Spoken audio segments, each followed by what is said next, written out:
Hello and welcome to this edition of the Discover Montcalm Podcast. Today we're going to do a new feature called Veteran Spotlight. We'll have more on that right after this. The Discover Montcalm Podcast thanks West Michigan Technology and Design Solutions, M1063 WGLM, DW Video, Blueberry Podcast Platform, and Business Growth Engine. Thank you for your support. Hello and welcome back to the Discover Montcalm Podcast. As I said in the intro, that we're doing a segment now, or a series of segments, that we're going to do Veteran Spotlights. And today we've got Buck from the Sheridan VFW 5065 Post. We have Cara from 106.3 FM in Greenville. And we have Steve Barnes, a vet. And we're going to spotlight you a little bit. And I had to have support here with these other two so that we made sure that we're going to pick on you. No, really we're not. Really we're not. But I'd like to start, Steve, with your roots. Where did you grow up? And give me a little backstory before we get to the military stuff. So I grew up in Cedar Springs, rural house, and good upbringing, and biking back in the day when we drank from a garden hose, and come back when it was time to eat, and gone all day, and then graduated. I played drums in high school, and graduated from there. Worked for a year or two. Small jobs like Paxac and Sparta, and had always wanted to be a soldier. Always dreamt of being a GI. Okay. Played GI Joes, and so finally this wasn't all working out for me. I tried one whole semester of college. That wasn't a fit for me, so I went in the service. And okay, let's start there. So you did some adulting after school. Decided that, and you wanted to get into the military. What branch of the military did you get into, and why? I was good with numbers and logistics. Always had been. Organizing, not to the extent of micromanaging, but I like order and structure. So I chose to be a quartermaster, went into clerical work, did my basic training at Fort Leonard Wood. Went straight from there to Fort Lee, Virginia, and did my MOS training to become a records and parts clerk, and then went to Fort Stewart, Georgia, 24th Infantry Division, mechanized. That's now the 3rd ID, and spent 2 years there with their division material management. Okay. So what branch is that? I'm guessing it's Army? Army. Okay. And what's MOS? It was 76 Charlie turned to 92 Alpha. So he's talking about MOS, like What does it mean? what's an MOS? Military occupational skill. Gotcha, thank you. Okay. Yeah. I find that when I'm Boy, at bringing the up the club, old I'm acronyms, like, that Oh, gets yeah, tough definitely, sometimes. I don't know what that means. Civilians. They don't know that all that stuff now, Steve. Well, and I do know of that because I have 2 nephews. One's serving right now. One has gone and been out, and now in the guards. So I get a little of that tech, but I'm like, okay. So that's good that we, as we go through this, that we touch on what these things mean, because I know that Steve, you were talking earlier, and you're throwing out things that you guys talk about Clearly all the you time. understand. All the time. Yep. Yeah, but if you could help us here on the podcast by kind of giving us a definition. So Buck is from the Sheridan VFW, and we did a feature on you. Correct. In a previous episode, and during that episode, Cara and I mentioned that we'd like to get into, featuring some vets, and you grabbed it. So I'm going to turn the mic over to you. Okay. I mean, you know Steve probably Yep. better than we do. Mm-hmm. Could you kind of direct Cara and I into what? He's playing me now. Yeah. Well, if I could, Buck actually led the way. He was, I believe, in E6 when we went to Desert Storm. Yep. and he was in a different section than myself. But my position in the motor pool, I helped everybody. I get everybody everything they can. So I was not because of me, but because of my position. That kind of was the hub for the company in some of their needs, He's not the all guy of to them. know. Yes. To And- get your stuff. He would be. And if I needed anything, I knew Buck knew where to go. Oh, you're the And guy he to was a know. people person too, so we kind of hit it off right from Yeah, the because I was in retention in CO technically, and I always re-upped everybody, and so I was kind of the go-getter. And like Steve said, I mean, I'm a people person. I talk a lot for one thing. Mm-hmm. I get out to actually everywhere, because I was actually with the Fire Control Instrument Repair, which is working on tanks and howitzers and all that stuff. So, and then we and Steven, we met is because fact that we were both in the Army National Guard together. Mhm. And we got together real well, like he said. Well, and Greenville's a very tight unit, Okay. very tight. And back then it was pretty incredible, given the fact that it was one of the larger units you'd ever come across that was 240 strong, Wow. 240 individuals. For the guards. For National For Guard, just Army National one- Guards. Yep.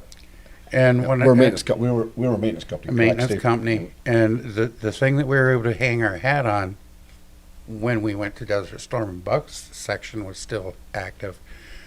If it didn't fly or float, pretty much we could fix it, period. Okay. And the only standard we had is bring us what we can fix, and we'll tell you if we can or we can't. Yeah. And then we would rob from old bombed up vehicles and just make some stuff that really shouldn't. Yeah, because we, like I said, I went to on the road a lot, and it was what was that Air Force base there? Not King Fahd. Was it King Fahd? Yeah. Yeah. Yes. So I went to King Fahd every single day. Well, I seen this bus that had seats in it. Well, I have basically the movie theaters like The that. I was theater. taking care of that. I'm saying The so. movie On one theater? side we did cards, games, whatever. Sure. Other side we had movies every night. Oh, you got to get seats. Yeah, and then you see, I said, oh man, we gotta do seats. So I told these guys, I said, hey, I need a deuce and a half to go with this. You know what I'm saying? I need to do this mission. Get it And done. so we got it done. So we took all the bus seats out of that bus, That- took just them all the way back to our facility where we're at. So Wrenched another them out of little there? acronym for you Okay, is yeah. CAN point, C-A-N. It's cannibalization point. It's a junkyard. Yeah. Okay. Yep. Yep. And like a bus. Our guys were so phenomenal. They could take a bus, make a theater, and just the comforts of home would come Yeah. from just creativity and I was just saying, you being guys able- could be in my craft club. they could. There was times they literally took 3 or 4 vehicles that wouldn't run and made one that Made did. one. Yeah. We would, and it said we just could do anything. And it was Frankenstein crew. Yep. I love it. it was night vision. It was radios. Just just anything to weapons. make it. Everything. We was we were right at the hub of things. So when everybody went by us, it's either got to get fixed to move forward to Kuwait, of course, because that's where we, main mission was for Kuwait, and so that's where we come in, falls in. Or it's coming back. And we were called, and Steve can recognize this too, is we were called. My section was called the Volleyball Gods Yeah. because we had a volleyball team that was phenomenal. Well, our warehouse section, Tech Supply, I'd Yeah. argue that with you. Yeah, I If they're know, if all they the time. see this, Was it too like sand volley, Yeah. like in the? We in don't the have to volleyball, separate 2-on-2? you guys. Kinda like like top 6 to 6. Oh, 6 and 6, okay. yeah. All And we right. were like, we dominated thing. And then we got into football and all that stuff too as well. And that's with some of the other guys. scratch your lines in the dirt and Yep. make a game There when you you go, had, yeah. when you had Exactly. downtime. And with the movie theater that we had, I post movies every single time. So when got nighttime, you could always see people coming with the headlights. They're 'Cause coming to you're watch that coming to movie watch the theater. movie. We'd have popcorn, I was just candy, gonna and all ask, that did you stuff. have And this is popcorn? all Donate. prior to cell phones or anything. So this They place just- grew by word of mouth.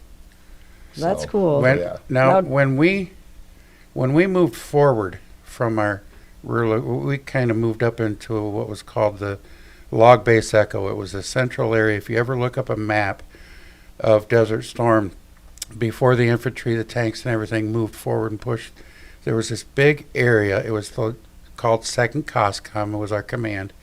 We're the largest maintenance assembly since World War II. And we're actually bigger than that because we're all in one spot. Right. Okay. We had mail, we had phones. Everything's right there. Small perimeters over a vast area in the desert. So our perimeter was maybe a mile across. Approximately, And one tower in the center. But this massive amount of support, the logistics, everything that it takes to move tanks forward. And to tell you how small a world it is, I had been just months prior at Fort Stewart, Georgia. I came back, got in Greenville National Guard, did one annual training up at Grayling that summer. And in that November, we got deployed. Right at Thanksgiving, we got deployed. we did. While we're in country, prior to the push of all the infantry forward, somebody comes to our front gate, and my nickname in the Guard was Iceman from my jet skiing days. And the front gate, he's looking for parts. Well, you need to go see the Iceman. Didn't tell my name. Mm-hmm. This individual was co-located with me at Fort Stewart. He had been promoted to division material management, so head of logistics. And he was looking for stuff for the tanks that he had that were down. Mm-hmm. Comes around the back of my truck and looks, and he goes, oh my God, Steve Barnes. No, it's Iceman here, man. And he said, well, and then Do a little catch up real quick. yeah, And we got him all set with stuff, and they were so mobile that then we got things like wood flooring for our tents. We had diesel fuel kind of potbelly stoves to heat our tents at night, and that desert would get cold. Cold at night, that good drop. 75, 80 degrees at night is freezing when it's been 140 during the day. I So bet. we're getting Oh, I all didn't this think about that. stuff from these active guys. And then he tells me on day 2, we're giving him massive amounts of parts that we had ordered prior to going. He couldn't find them anywhere else, and we had them. He says, I'm going to give you some intel. You got to keep it within your base. He said, we're not in front of you, we're behind you. The whole division. All the divisions are behind you right now. They're doing range finding. They're practicing how to fight and see your enemy in the distance. So they're firing, shooting, maneuver, and all that stuff. And he says, tomorrow I'll have an update for you. So he comes the second day and he says, tonight, I can't remember the time, but we'll just say that he said, 11 o'clock tonight we'll be rolling through. So and about- everybody's running through the. And about an hour before we roll through, advanced artillery and such is going to start firing up on line. And Buck can tell you, I went to command and I told him, it's going to kick off tonight, so be ready. To get out of the way. Yeah. Oh, no, Not really out of we the way. have our It's like perimeter, so they coming- drove around Okay. us. Yeah, drove around. And then the outcoming was going Yeah. Over top of you. Yeah. But still, if you And- hadn't known. Right. And the impacts that we heard was relatively close to a double bass in a rock band. Correct. Mm-hmm. And I don't know how they did it, but it almost sounded like, say, a B-52 and then multi-launch rocket systems would fire, and then just an incredible amount of firepower.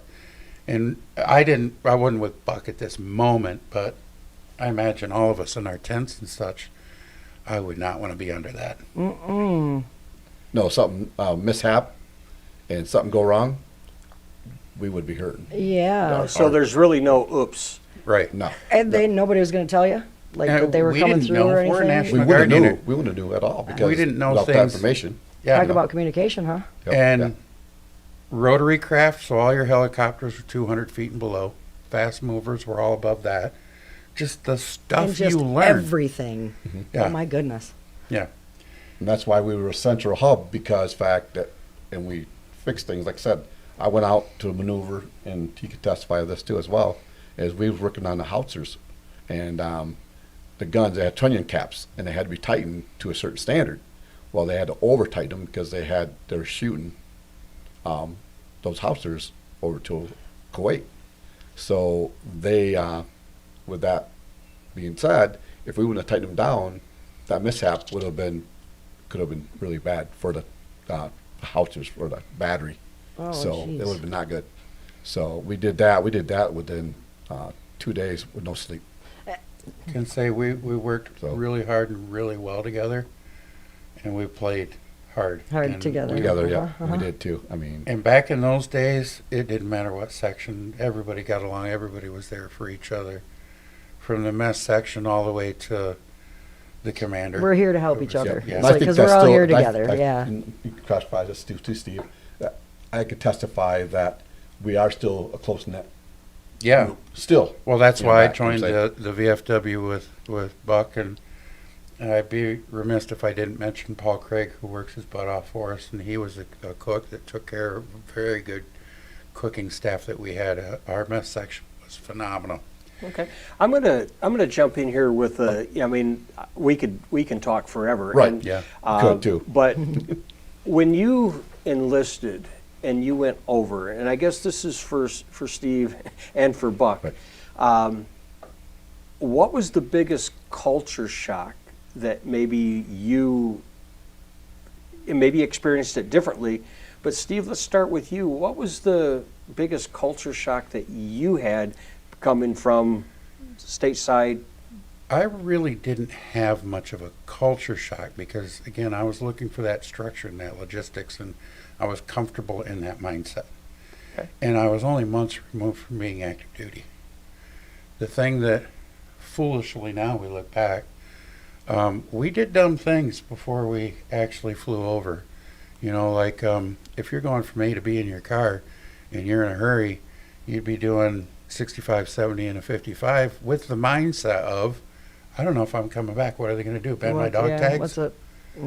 We didn't know. Now, troops that have done rotations and everything, they don't go through that mindset. But it had been so long since Vietnam, and you know, Panama and stuff was all smaller. So it had been This so was- long since there was something like this, and especially the National Guard getting called up, Yeah. that there was, how do we react like, to what do we this? do? The family separation was the hardest, leaving home. How do they That do they pull-up prepare sticks. you at all?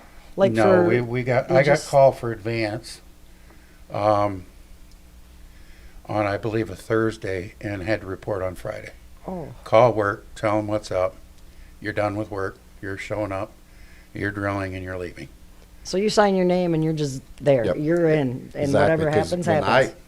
I know when I was called up, I was hunting, and I had like 4 deer already down, and I left that off of my wife, and then so my thing is when I was flying over to overseas, I was always worried about, okay, is our plane gonna get shot down, or you know, Something what you're not in control yeah, on the ground not and doing control, your yeah, 'cause normal we stuff. Mm-hmm. have no control. You know what I'm saying? So then we hit country, it's like, okay, we get into this big story building, like a 5-story building, whatever, and we're all in there, you know, and then you got, you know, you go make phone calls to your wives or whatever, Mm-hmm. and all of a sudden you're in mop level 4, you know what I'm saying?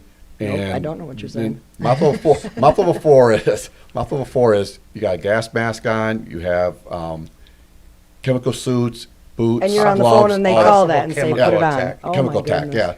yeah. And they say scud alert, scud alert. And so she's hearing that, so she's yeah. probably So dealing then with all of a trauma at sudden, home.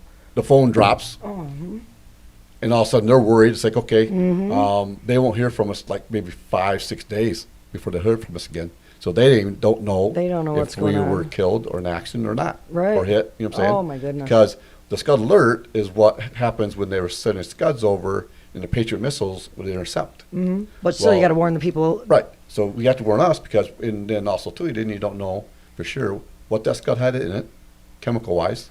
So then you're worrying about that. I said, okay, there are chemicals there. You know what I'm saying, or you know, you have debris from the Patriot missile hitting the scud. And one morning we woke up, and sure enough, the debris almost hit our building. So that's how close we were to. The Yeah. everything. I Yeah. don't know if you were aware that our field first sergeant, Vietnam era Marine, what was he? Long Range Reconnaissance, that's FLIRP. He was our field first sergeant because he had experience in the field, helping our real first sergeant. And in the first week, our unit was so big but National Guard, that we had over 360 pieces of rolling stock. That means trucks, trailers, anything with wheels. Okay. We had a massive inventory, and they didn't put it all on one ship. So your active components, the 24th Infantry, comes over with their ships, their equipment. National Guard, we plug it in wherever we can. So we're at port. I was part of a security team that rotated, and you're going up and down the dock as these ships are unloading looking for your trucks. And you had an area with a picnic table in the middle, and you drive them to your area and park them in line and go Just look make for sure the you next have all one. your inventory and whatever. Okay. On this Okay. given night, I park a brand new, what would be a bobtail, like a semi-truck, Okay. military version. No top on it. Just as I'm parking it, it's not even shut off yet, and a newer 900 series model of a truck was quieter than our old trucks that we had. So I looked up and I saw what I thought was a shooting star, and life went in real slow motion as you go, oh crap, Mm-hmm. that's not a That's shooting not a star. Then you hear the roar of the Patriot. And it impacted about 100 feet over my head. I didn't know the height or anything because I see it. The alarms never sounded. For me, I didn't hear them, that there was a Scud inbound. So I park the truck. I see this. As I'm going to get off the truck, I don't even open the door yet. I had my hand on the latch and I woke up on the ground. I had been impacted by shrapnel from the impact and blown off the truck. I go to our, the all clear is sounded. I come to, we're all clear. I go to the picnic table where we'd rally afterwards.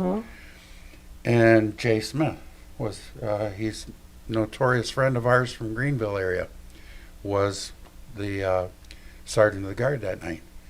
And he comes, he's walking around, everybody okay? And I said, yeah, but I don't know what happened. I reached up and I hit my head or something. I don't know what happened. And he was just walking by and he grabs my wrist. He's like, And he tells another girl, Laura Heinlein, who became a warrant officer later, take ice and get him down to the med center right now. And as he took his hand off, and I had blood Looked at all on my yours. hand, and I had a laceration maybe 2-3 inches. So what short hair I had, they had to shave it all off, and they knew that we were in and out of what he mentioned, this chemical gear, your mop gear. That mask is kind of like the straps on a CPAP. So you're going to be interfering with stitches off and on, off and on, off and on. So they used what's called, I assume, what boxers have, boxer salve. Oh, did it burn? And then they told me you have to keep a bandana on this. Keep it clean. Oh, that was a whole nother trouble because now you look like Rambo in the movies. It's not part of the uniform. You're sticking And out you're like a getting sore yelled at thumb. by everybody. And I was only an E4 specialist. And all these Enlisted sergeants and numbers officers higher, okay. yelling at you. You had to carry your medical record with you in your pocket and show them, I'm not doing this for vanity. Right. I'm not trying to be cute out here. Correct. But yeah, Was you ice out there? We was at Half Hour Bottom, and we got word that one of the military units on the port got hit by. yes, that was it. And you was hit, yeah. Because That fact was- that if we you- was wondering because fact that I was wondering who all was infected by it because I wasn't at the port. So you we guys weren't, were. that's But not the night that the barracks there was hit. that's what I'm talking But about. that was you is there. where it was. Yeah, yeah. Because we had the barracks got hit out there, and some of our guys were there We're in. at the area. They helped pull guys out. They didn't get hit, luckily. I believe we it was, wondered, the, we wondered it was about the that. only Scud launch casualties Yeah, that was of the whole thing. yeah. So it's like you don't just like, oh, that's not my department. Yeah, kind of like these I'm not gonna. these no. drones that are hitting American bases now. A Scud missile, the way it was described to us, was just a short range missile that they kind of lick your thumb. Hope it There's hits the something. windage, And fired about see- that way, and see what it hits. And of all that they launched, one hit a building that had troops in it. Yeah. And I'll never forget, it was like, I don't know if this will come through the mic. Scud, scud, scud, scud, launch, launch, launch, launch. You'd hear it through the That's intercoms. That's what it sounds like. And then the air sirens would go off. And then they'd shut down. And then they put you in mop level 4 Yeah. all the time because those scuds are coming. Oh. And said, well, you remember that M8 chemical alarm? Oh, yeah, yeah. Remember that? Yeah. They said it was faulty. Remember? Yeah, and it was. It's like they're not. So faulty, we literally had a wonderful, I think Stoneham's passed now, Yes, he has. wonderful chemical NCO. His job was to test and make sure things were all clear. And he came back to guys he was close enough to tell us, I'm sure Right. he told me, we weren't all clear. There was something there. His equipment tested positive. But they blew it off. And nothing. Yeah. So now, like some of us have symptoms of stuff, and But it's written in there's- papers that it's When nothing. it's brushed under the rug like that, Yeah. there's no. Nothing you can do. Yeah. There's no proof of it. Yeah. So now you may not have proof of it, or a You lot of us gotta- go forward with the VA benefits and say, okay, this happened to us. So you should do and it. then they do what they do. They pile records of that, Mhm. and all of a sudden, okay, we'll give you a certain amount of percentage compensation, whatever. You almost have to be your own advocate like you do in Right. medical industry today and be Yep. your own That's the doctor. And I'm going to biggest thing. take this opportunity right here. That question just led me back to a thought, Steve, that you were talking to me before we went on air. There was Yeah. two things that you wanted to make sure, because I'm sure these stories we could keep going. Oh, yes, And I guess I welcome that. I'm just sitting here. But in this particular case, there was two things that you wanted to make sure that we got out on the podcast Yeah. today to help, because part of the podcast, part of the radio station is the fact we want to be community. We want to, so start with number one, walk us through, and then, tell us what you want to make sure that people out there, and we're talking mainly to vets, Correct. that veterans, that you want to make sure that they know when they go to apply. So could you walk us through that, please? So whether you have somebody in your family that is the vet or you're the vet, first understand that we have, whether it's broadcast or not, it's an internal stigma that we're all okay, we're always invincible, that kind of thing. And when we particularly came home to Greenville, we just wanted to get home to our families.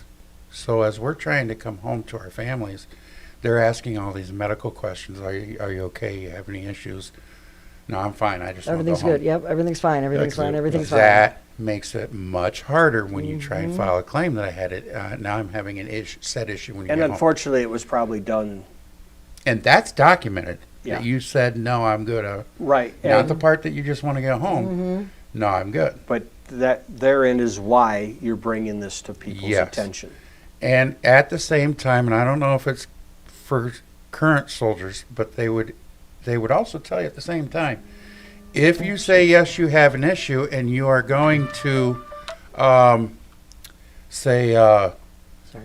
a certain base for medical treatment or a hospital, they're telling you right up front. And this was right prior to Christmas too, when it was summertime. Yep, summer. But they're telling you that you're going to be at least 6 weeks delayed getting home if you answer yes. So they're kind of guiding you Okay. without guiding you. Without guiding you. There's So now you get back home, and please, veterans and family members, if you know of a veteran that's struggling, having issues, register them with the VA. Help them understand. Get them with the veterans organization. Every county has a representatives that help them with their benefits and that stuff. Can I stop you right there? That's kind of where the VFW and some of those organizations come into play, is Yeah. to help. So Right. could you give us a phone number or some place where if somebody does have this, could you bring it to our attention now? Is it? Yeah, I mean, because they could call the VFW, right? Right, they call the Sheridan VFW number. I But mean, the it's proper out there. place to Or call- Montcalm County Veteran Affairs would be the Look at proper there. place. That's the main thing.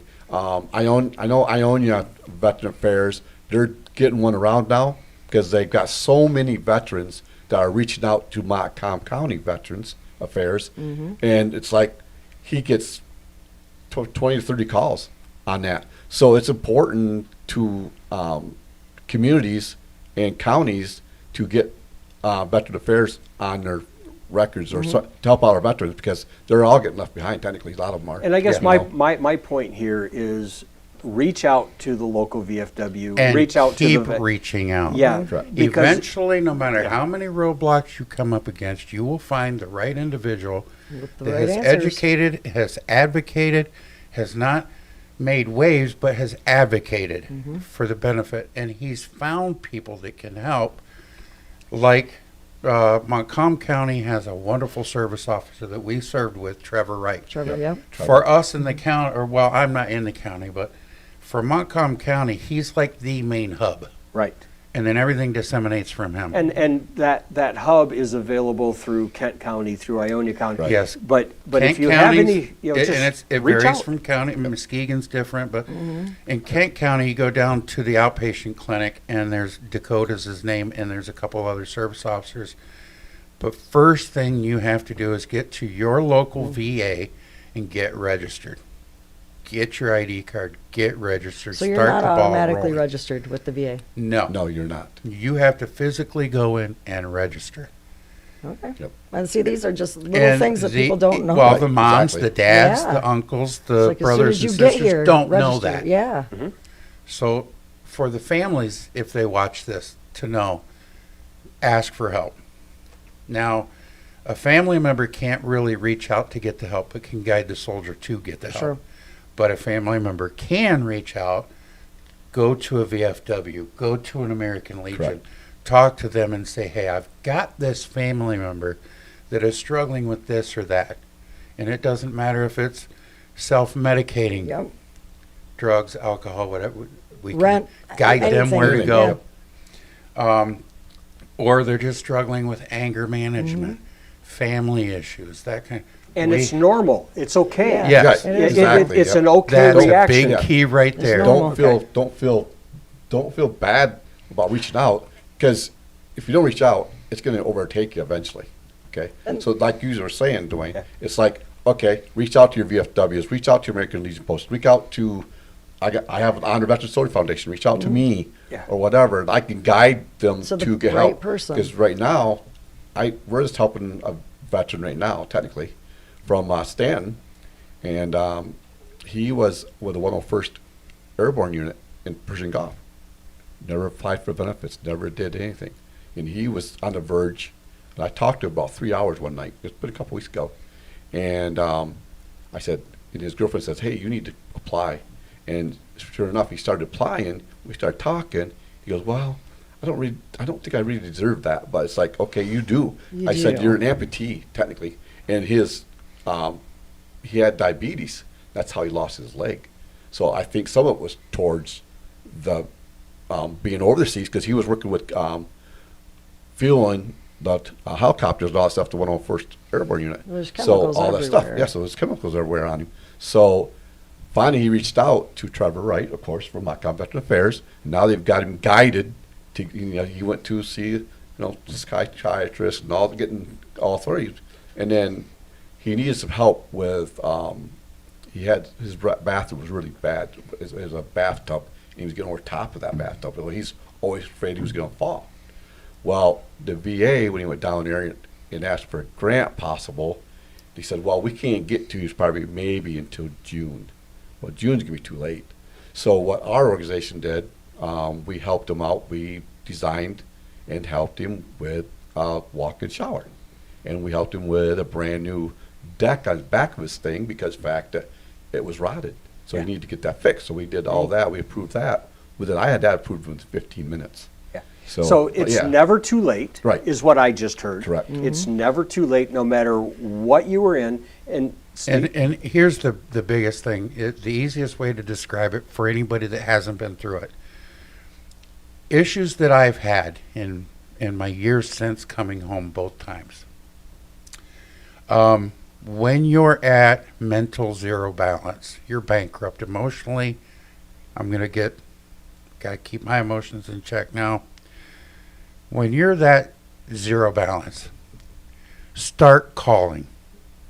And it was taught to me early and often, and I'm glad it was. I don't care if you're the first call and you're there for me. Right. But if I'm not filled up enough, I call you. And I keep calling individuals. The individual that's struggling knows when they have enough support. You might just need a friend. You might need to call everybody in your phone book. You might need to call everybody in your phone book and connect to your old veteran friends and keep going. Never stop till you've got what you need to keep you afloat, keep you alive, and we're here for that. And it's never too late. It's never too late. And be honest with you, I mean, I put it off. I mean, I was getting 60%. I got hurt my knee and got partial knee put in, and I was getting 60%, and I was happy with that. And Paul Craig was the one that kind of pushed me. It's like I didn't feel I deserved more. See, and that's the You know what I'm thing saying? that I can just You look know. at. They train you going in to be strong, Right. but they don't train you how to deal with So, it after. like I Is said, that kind of the and case? that's where it came about, where I went and reached out to finally Montcalm Veteran Affairs, and they gave me my avenues and what I could do, you know. And now I'm kind of, you know, getting everything around, but I'm still waiting on 3 or 4 things yet that they. And it had been a denied me. while since Yeah. you served. Yeah, back And you're, so now, 1991. so now you're coming, now Steve. I've been disabled for 20 years. Okay, but I wanna touch on the second part of what you were talking to me about. Sure. Because I wanna make sure that we fill this up with, and the information is solid because you had to learn the hard way. Yes. And you're here to try to make sure that others don't fall into that. So could you share the second part Okay, yes. of what you wanted to? So we know the divorce rate in the military. You have your Social Security if you're disabled. Please, for the love of Christ, make sure that your kids are taken care of. And I'm sure you can post for them or we can inform them of the forms needed at Social Security office for request for child benefits. My daughter turned 18. I had a 3-year-old son that I did not know to fill that form out till I went through my second divorce. And there was like a 6-year gap where I was not receiving that money to the tune of roughly $20-some thousand. And the wonderful gentleman at Social Security, who is now retired, apologizes up and down because all he can do is go back 6 months for me. Oh, Because I didn't know that I had to go in and fill out one form. My son had a Social Security number. He was my son. I had another child that was getting the full ride And of then the they got the benefit 18. for the child care. Had no idea. So if you have children, make sure that you're covering yourself through Social Security and getting a SSA 4BC. Or was it BK? So BK. SSA 4BK. Is the name of the form. ask questions, ask questions, ask questions. Yes. Exactly. I've If you don't ask just- them, they're nobody's gonna give it to you. Yeah, I'm on the back end of an issue with Social Security right now, and we won't get into that. But no matter how hard things get, if you stay the course, you do your best to stay calm. You seek out those that are good enough friends that you can cuss and swear with and get it out. Yep. That then when you're in front of the professionals, the ones that you're trying to get to help, Yeah. you don't blow. Yep. That's another key for us. We'll say there is nobody normal, but the average civilian, we'll say resting heart rate and all that stuff, it's like driving through town. You're doing 25 mile an hour, you're good to go. When we've been in survival mode for 6 months, a year, 2 years at a Just time, always. we're always at 60, 70 mile an hour with the foot on the throttle ready to go at any moment. So coming home, We're already at 80, Jacked 90. up. Yeah. Yeah, we're all just like, We you know, term them hot. When they come back, you can tell when they're hot. Mm-hmm. And those young men and women, you can't push them into any direction. You have to just be there for them. They will open up. They will eventually Go at their pace. They won't tell their stories, but they'll open up enough to say something's not right here and I need help. Yeah.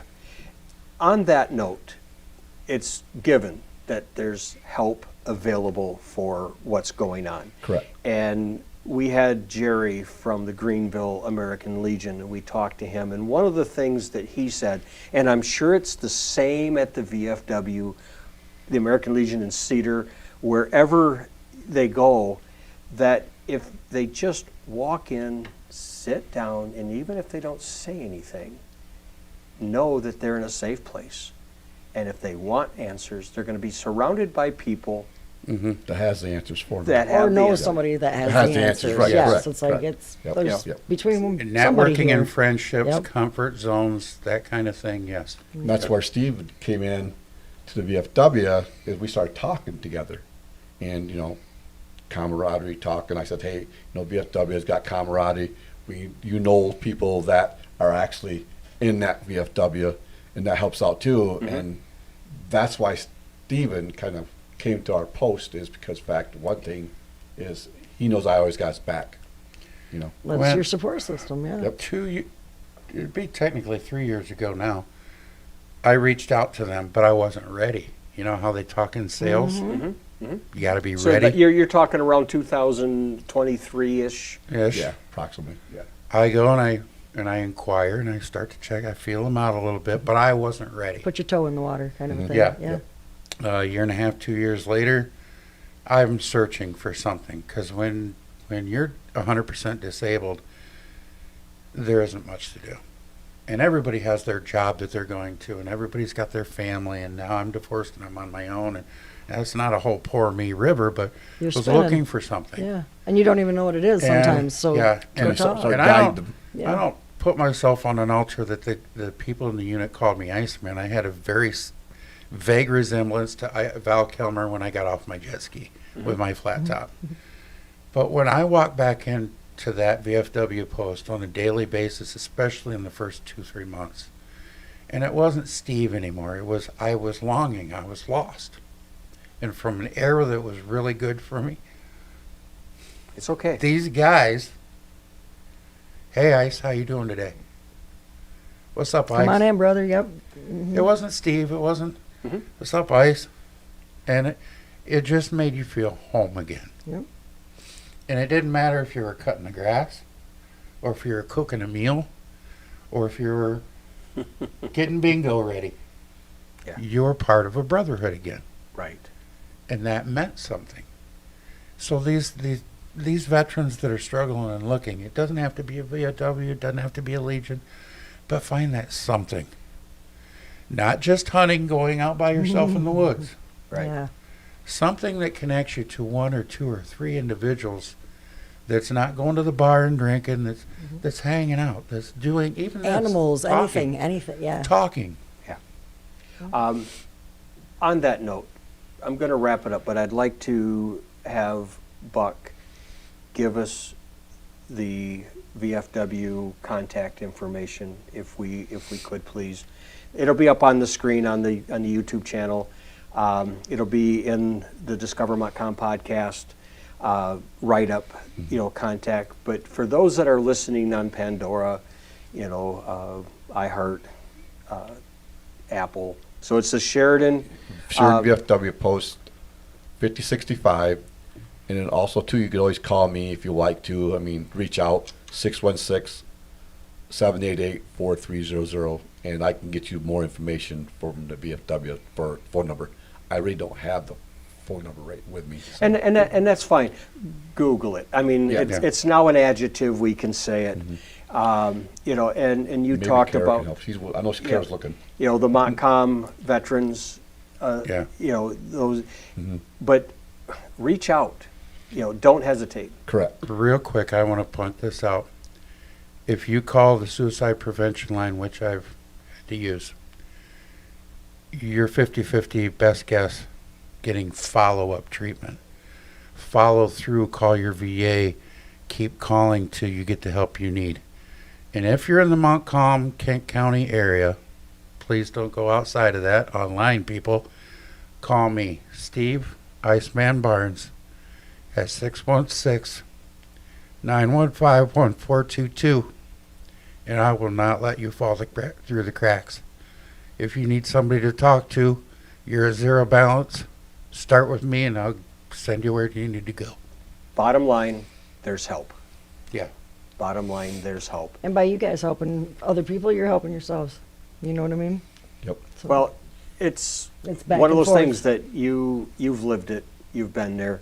And on that note, I'm going to wrap things up. Did you have any closing things? 989-291-9680 is the Sheridan VFW. Okay, one more time. Thanks, Cara. Yep, 989-291-9680. Okay. And Steve, can you give your phone number one more time? 616-915-1422. After late hours, text me, call me if it's an emergency, and we'll get you where you need to go.